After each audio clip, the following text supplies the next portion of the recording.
namin mga pasahero. Sa loob po ng ilang sandali kayo ay dadaan na sa pantalan ng Dapitan.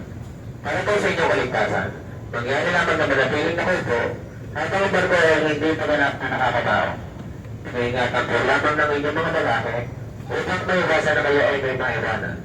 Hintayin po natin ang may tulot na kapitan ng barko para sa inyong pagkata. Maraming salamat po.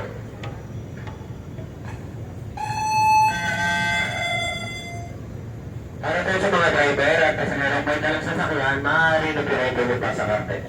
Inuulit ko po, para po sa mga driver at kasanarang may dalang sasakyan, maaari na pinay sa karte.